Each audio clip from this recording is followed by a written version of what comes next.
വിഴിഞ്ഞം തുറമുഖ പദ്ധതി അദാനി ഗ്രൂപ്പിനെ ഏൽപ്പിക്കുന്ന കാര്യത്തിൽ അംഗീകാരം നൽകുമെന്നാണ് പ്രതീക്ഷിച്ചിരുന്നതെങ്കിലും മന്ത്രിസഭ തീരുമാനം നീട്ടിവച്ചു. പദ്ധതി അദാനി പോർട്സിന് നൽകുന്ന കാര്യം ചർച്ച ചെയ്യാൻ ജൂൺ 3-ന് സർക്കാർ സർവകക്ഷി യോഗം ചേരും. മുൻ LDF സർക്കാരാണ് വിഴിഞ്ഞം പദ്ധതി തുടങ്ങിവച്ചത്. എല്ലാ കാര്യങ്ങളിലും സുതാര്യത വേണമെന്നാണ് സർക്കാർ ആഗ്രഹിക്കുന്നതെന്ന് മുഖ്യമന്ത്രി വ്യക്തമാക്കി. വിഴിഞ്ഞം തുറമുഖത്തിന്റെ ടെൻഡർ അത് സംബന്ധിച്ച് എംപവേർഡ് കമ്മിറ്റിയുടെയും ഡയറക്ടർ ബോർഡിന്റെയും ശുപാർശകൾ സഹിതം ഇന്നത്തെ ക്യാബിനറ്റില്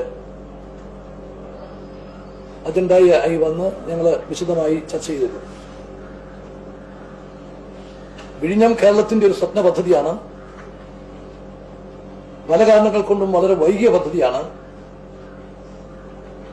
അത് ഏറ്റവും വേഗം പ്രാവർത്തികമാക്കണം എന്നുള്ളതാണ് എല്ലാവരുടെയും ആഗ്രഹം.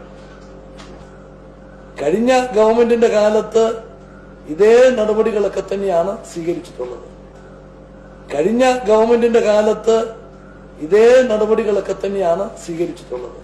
അതുകൊണ്ട് ഞങ്ങൾ തുറന്ന ചർച്ചയ്ക്ക് തയ്യാറായി. 3-ാം തീയതി ആ ചർച്ച നടന്നു. അതിലും ഒരു പൂർണ്ണമായ അഭിപ്രായ ഐക്യം ഉണ്ടാക്കാൻ സാധിച്ചില്ല. പക്ഷേ പൂർണ്ണമായും ഗവൺമെന്റ് വിശ്വസിക്കുന്നു ഇത് കേരളത്തിന്റെ ലാസ്റ്റ് ചാൻസാണ്. ഇത് മിസ് ചെയ്താൽ വിഴിഞ്ഞം നമുക്ക് നഷ്ടപ്പെടും. ഇടതുപക്ഷത്തിന്റെ കാലത്ത് പാട്ടത്തിന് കൊടുക്കാനായിരുന്നു വ്യവസ്ഥ.